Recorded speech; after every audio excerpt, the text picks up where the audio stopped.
आज सकाळी अतिशय दुःखद घटना घडलेली आहे।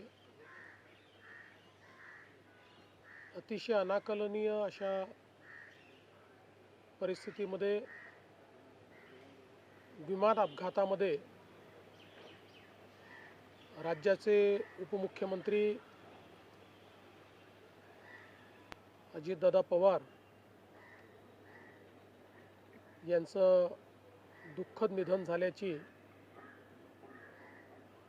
वार्ता सर्वांना मिळाली आणि संपूर्ण महाराष्ट्रामध्ये शोककळा पसरली। खरं म्हणजे श्री अजितदादा पवार महाराष्ट्रातले एक लोकनेते होते आणि महाराष्ट्राच्या कानाकोपऱ्याची माहिती असलेला, महाराष्ट्राच्या प्रश्नांची जाण असलेला अशा प्रकारचा हा नेता होता की ज्यांच्याबद्दल जनसामान्यांमध्ये प्रचंड मोठी आस्था होती।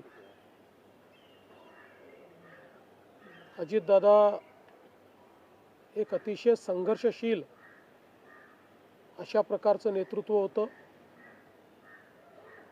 आणि सर्व परिस्थितीमध्ये न डगमगता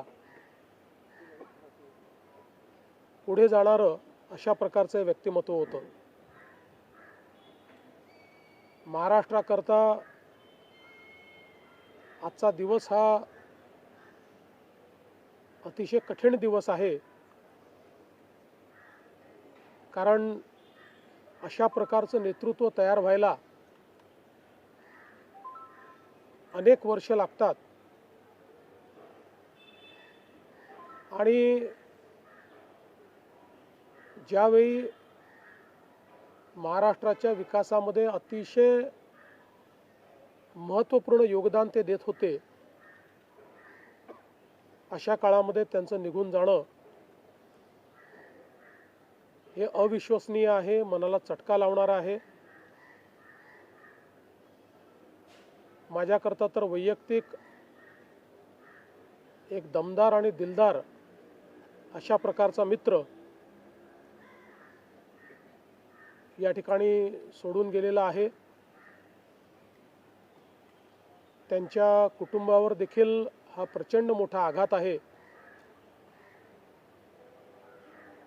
मी आणि एकनाथराव शिंदे साहेब आम्ही लवकरच बारामतीकडे निघणार आहोत। सकाळपासून मी सगळ्यांच्या संपर्कात आहे।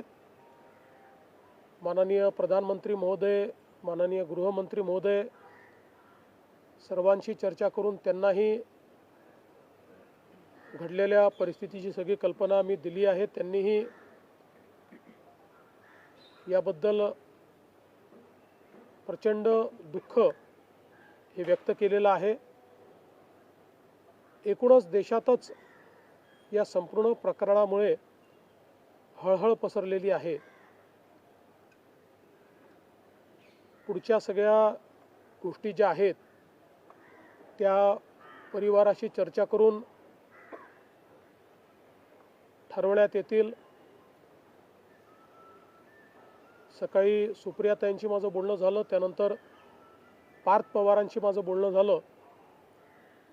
एकदा संपूर्ण परिवार बारामतीला पोचल्यानंतर पुढच्या सगळ्या गोष्टींचे निर्णय हे त्यांच्या संमतीने घेतले जातील। महाराष्ट्रामध्ये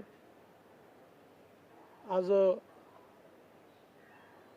शासकीय सुट्टी आम्ही घोषित केलेली आहे आणि त्यासोबत 3 दिवसाचा दुखवटा देखील जाहीर करण्यात आलेला आहे। पुढच्या सगळ्या बाबींची कल्पना ही आपल्याला लवकरच देण्यात येईल। पण मला असं वाटतं की कधीही भरून न निघणारं अशा प्रकारचे नुकसान आहे.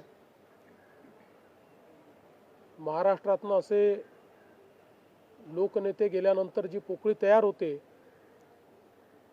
ती भरून काढणं हे अतिशय कठीण आहे. आणि निश्चितच